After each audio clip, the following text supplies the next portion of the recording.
Welcome back to Skull and Bones. In this video I want to talk to you about the combat, choosing your loadout. We're going to go through some of the different cannons, ballista, basically some of the weaponry, so that you guys get a little bit of a better understanding as to what to expect from the combat that is coming to Skull and Bones in November of this year. I've been waiting years and years for this game. It's taken Ubisoft about 10 years to actually get this put together. It was known as their 10-year nightmare. There was just so much change in direction of the game. There was people coming in and out that had their own visions and stuff, but we finally have a release date for it. We've seen a little bit of the gameplay. I think it looks quite good. I'm looking forward to it. So we are going to cover the combat. If there's any other topics to come up, I will be covering them as well. Then when the game releases, I'll be playing loads of it, and hopefully it's as fun as it does look. So just quickly before we get into this one, if you're not currently subbed to the channel, make sure you do sub, turn notifications on. If you enjoy the video, don't forget to leave a like. All support is greatly appreciated. And if you want to support me further as a creator, then check out the links in the description. And let's get into it. So, combat in Skull and Bones revolves around naval combat between pesky privateers, hostile forts, and dangerous wildlife. You are sure to face many challenges on your journey to become the most infamous pirate to have sailed the seven seas. Luckily, you will have access to a wide variety of ships, weapons, and attachments that will help you on your way. Whether you are fighting ship to ship or plundering settlements and forts,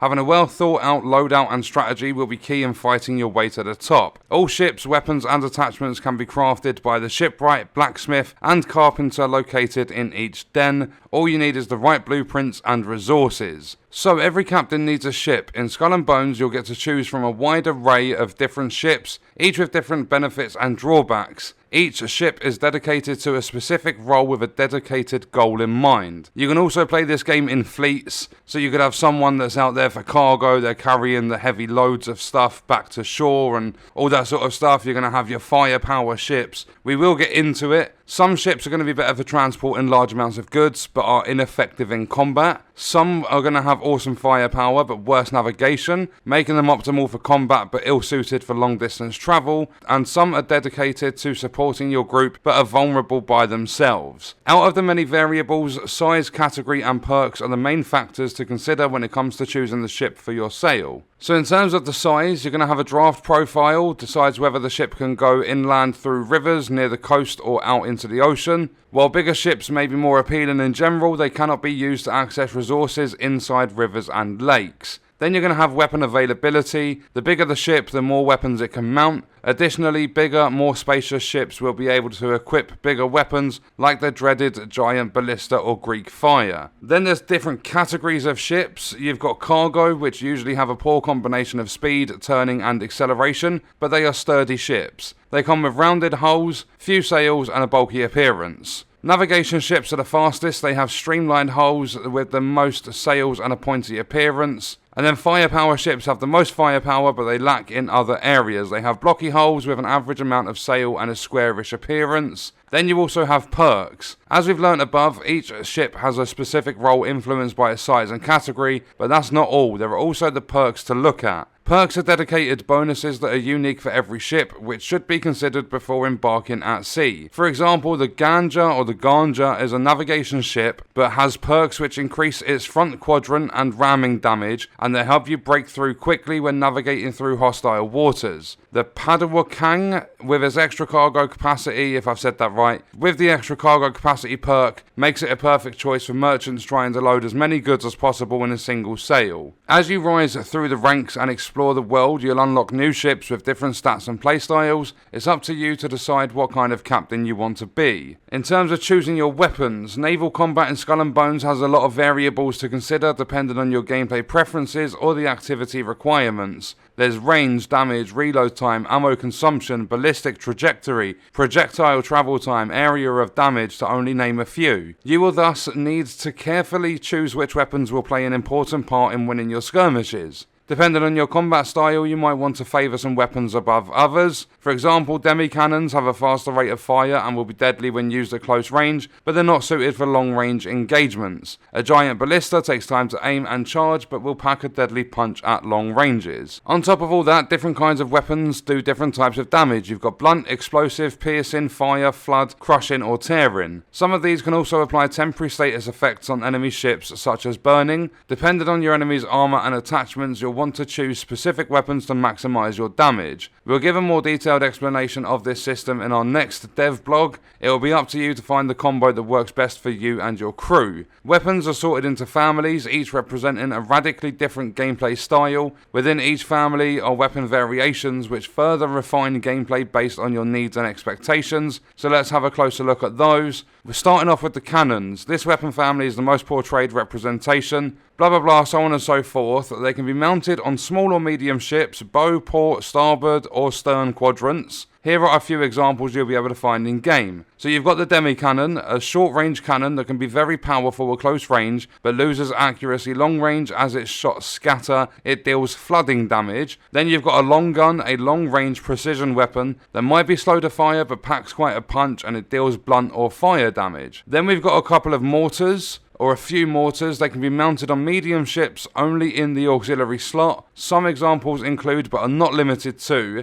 the blasting mortar, large explosive radius but its projectiles take longer to reach their destination, deals explosive damage. We then have the siege mortar. Its blast radius is reduced in comparison to the others, but it deals a very high amount of damage and does not have damage drop off from its blast radius, deals crushing damage. Then the repair mortar, it has no damage capability, it instead fires oakum bombs to repair allied ships, if I've said that word right as well. Then we have Bombard. These can be mounted on small or medium ships, all different quadrants. A couple of examples are the Siege Bombard. It shoots very dense and precise projectiles, dealing an extreme amount of damage in a reduced area. It's a very effective weapon against static targets. It deals piercing damage. Then you have the Flaming Bombard. As its name suggests, it shoots fire bombs that deal high fire damage around the impact zone. It deals fire damage. Then you have the Repair one, does exactly the same thing as a mortar, no damage capability. It's just got a shorter range than the Repair mortar, but it repairs allied ships. Then with the Ballista, it can be mounted on medium ships, bow quadrant only. We have the multi-bolt Ballista, can load a bundle of bolts and fire them all at once. Though it's highly inaccurate, it deals a massive amount of damage, and this one deals flooding damage. Then you get the Twin Winch Ballista. This one uses twin winches for charged shots. They travel further than classic ones and they deal more damage, and it also deals piercing damage. Then we have rockets. They can be mounted on medium ships, auxiliary slot only. You've got the revolver rocket. This rack-mounted launcher has fewer shots per mag but more damage than a classic rocket. It fires one shot at a time and deals piercing damage. Then you've got the field rocket. It's got an improved range and projectile speed compared to the other types. Deals explosive damage. Then we also have torpedoes. Unloads slow water skimming projectiles that deal high damage on impact but requires a long reload time. It can cause either flooding or explosive. You have quick release, which deals flooding damage. You have explosive, which is a variation of the quick release that deals explosive damage instead of flooding. We then have Greek fire. It's a high risk, high reward weapon. There isn't any variance or anything like that, but it's a terrifying and highly accurate weapon that releases a torrent of flames at extreme short ranges, burning its target to a crisp. If you guys have seen the gameplay, I'm not sure if I'll use the same video, so you might see it in the background gameplay of this video. But it's a flamethrower. You've got to be incredibly close, but yes, it packs a punch and it burns everything. Then we have some attachments. They are armor or cargo bags that are placed externally on the ship. They don't take up weapon slots when equipped, and they can provide valuable protection against incoming fire. They have 6 different types here. They're all armor types they've described. You've got reinforced wood, metal, spiked metal, terracotta, stone, and leather. As an example of what they might do, reinforced wood is strong against piercing and crushing attacks but weak against flooding or fire. And then another example would be terracotta, strong against flood or blunt damage but will crumble when damaged by explosive or crushing attacks. So it depends on how you want to set your ship up. We also then have furniture, and this is the last part of this. So in addition to attachments, your ship also has rooms for furniture, which can provide valuable synergies for many gameplay styles. Not all ships have the same number of furniture slots, which is another factor to keep in mind when customizing your playstyle. For combat, you can increase damage dealt from a specific quadrant, brace efficiency, ship hit points,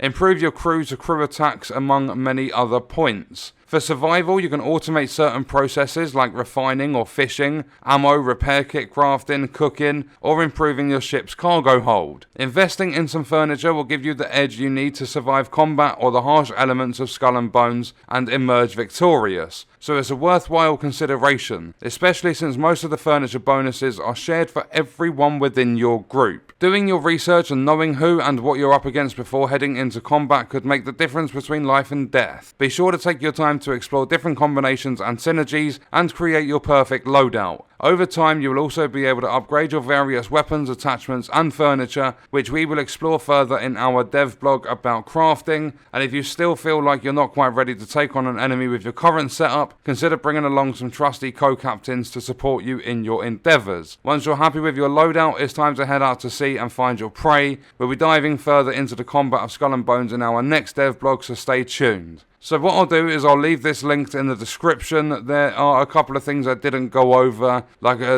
basically an extra description part onto like the cannons as an example. I covered the main parts of it, all the different weapons, the size, the category of your ships, the perks, the furniture, the attachments. We pretty much got all of it done. That was loadout customization. I will come back when we have an extra dev blog talking about more of the game. Any news that comes out for Skull and Bones I'll be covering on the channel. And what we're going to do is leave that video there. Let me know your thoughts and stuff about it in the comments, and I'll see you in the next one. I hope you guys enjoyed it.